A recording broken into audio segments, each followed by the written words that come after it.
एकाच ऑफिसमध्ये काम करताना सुरू झालेली एक साधी आणि सुंदर प्रेमाची गोष्ट. पुढे जाऊन लग्न होतं, घरात एक गोंडस मूल येतं आणि सुरू होतो एक सुखी संसार.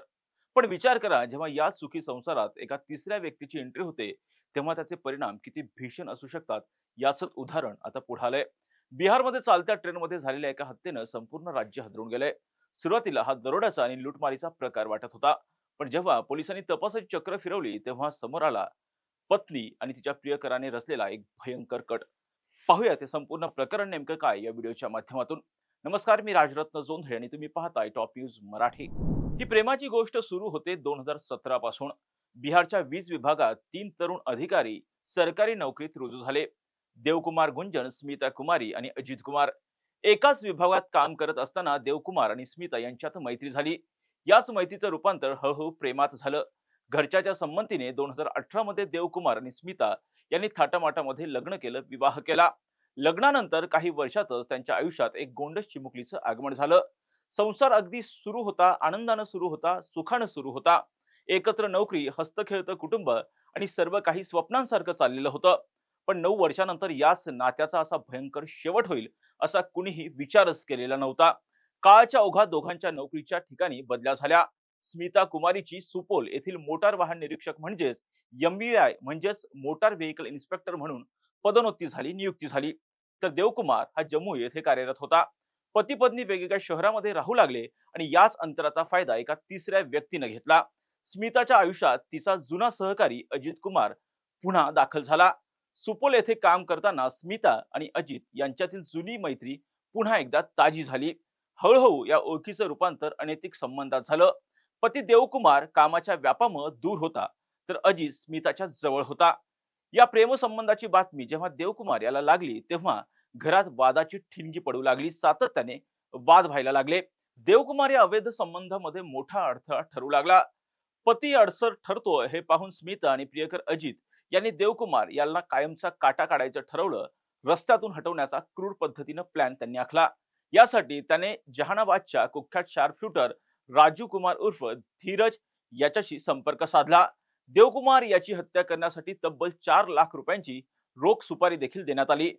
शूटर राजूनं सलग काही दिवस देवकुमार याच्या दैनंदिन प्रवासावर आणि हालचालीवर बारकाईनं लक्ष केंद्रित केलं, त्याची रेकी केली. अखेर तो दिवस आला, तो दिवस म्हणजे 11 जूनचा दिवस. देवकुमार जम्मूहून आपल्या पत्नीला भेटण्यासाठी जनसाधारण एक्सप्रेसनं निघाला होता. शूटर ट्रेनमध्येच त्याच्या मागावर होता. ट्रेन बदलाव घाट स्थानकाजवळ पोहोचली आणि त्याच वेळी संधी साधून या शार्प शूटरने चालत्या ट्रेनमध्ये देवकुमार याच्यावर एका मागोमाग एक गोळ्या झाडल्या. गोळ्यांच्या आवाजानं संपूर्ण ट्रेनमध्ये एकच खळबळ उडाली. देवकुमार रक्ताच्या थारोळ्यात पडलेला होता. त्यांना तातडीनं रुग्णालयामध्ये दाखल करण्यात आलं, पण उपचारादरम्यान देवकुमारचा मृत्यू झाला.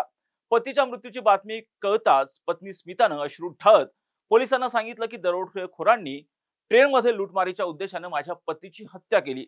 पण म्हणतात ना, गुन्हेगार कितीही हुशार असला तरी एखादा पुरावा हा निश्चितपणे मागे सोडतोच. कटिहार रेल्वे पोलिसांच्या SIT आणि STF टीमनं तपासाची सूत्र हाती घेतली. तपासादरम्यान पोलिसांच्या डोक्यात एका प्रश्नाची पाल चुकली आणि तो प्रश्न होता, जर ट्रेनमध्ये दरोडेखोर आलेले होते तर त्यांनी इतर कोणत्याही प्रवाशाला का लुटलं नाही? त्यांनी फक्त आणि फक्त देवकुमार यांनाच लक्ष का केलं? या प्रश्नानं संपूर्ण तपासाची दिशा बदलली गेली. पोलिसांनी स्मिता आणि तिच्या संशयिताचे जो संशयित होता त्यांचे मोबाईलचे CDR रिपोर्ट्स काढले, मोबाईलचे कॉल डिटेल्स काढले आणि डिजिटल पुरावे गोळा करायला सुरुवात केली. डिजिटल पुरावे ज्यावेळेस पोलिसांनी गोळा केले तेव्हा तपासामधून अतिशय धक्कादायक माहिती जी आहे पुढे आली. हत्या झाली त्या दिवशी आणि त्यानंतर स्मिता आणि प्रियकर अजित आणि शार्प शूटर राजू यांच्यात शेकडो कॉल्स झालेले होते. 4 लाखांच्या पैशाच्या व्यवहाराचे धागेदोरेही पोलिसांच्या हाती लागले. लुटमारीचा बनाव करून पोलिसांच्या डोळ्यात धूळ फेकण्याचा पत्नीचा प्रयत्न होता, तो पोलिसांनी अक्षरशः उघडा पाडला. डिजिटल पुरावे असतील, तांत्रिक विश्लेषणाच्या आधारे पोलिसांनी कटिहार रेल्वे पोलिसांनी कारवाई करत आरोपी पत्नी स्मिता कुमारी, तिचा प्रियकर अजित कुमार आणि शार्प शूटर राजू उर्फ धीरज या तिघांनाही पोलिसांनी आता जे आहेत त्या बेड्या ठोकलेल्या आहेत. त्यांची रवानगी आता तुरुंगामध्ये करण्यात आली आहे. एका बाजूला सरकारी नोकरी, समाजात प्रतिष्ठा, सुंदर घर आणि गोंडस मूल, तर दुसऱ्या बाजूला क्षणिक अनैतिक संबंधाचा मोह यापायी एक हस्तखेळतं कुटुंब आता उद्ध्वस्त झालंय. या प्रकरणामध्ये आरोपींच्या चौकशीमधून आता कोणती धक्कादायक माहिती उघडकीस होते हे पाहणं आता महत्वाचं असणार आहे. या प्रत्येक घटनांचे अपडेट आम्ही टॉप न्यूज मराठीच्या माध्यमातून आपल्यापर्यंत पोहोचवणारच आहोत. यासाठीच तुम्ही पाहत राहा टॉप न्यूज मराठी. आपला महाराष्ट्र, आपली बात.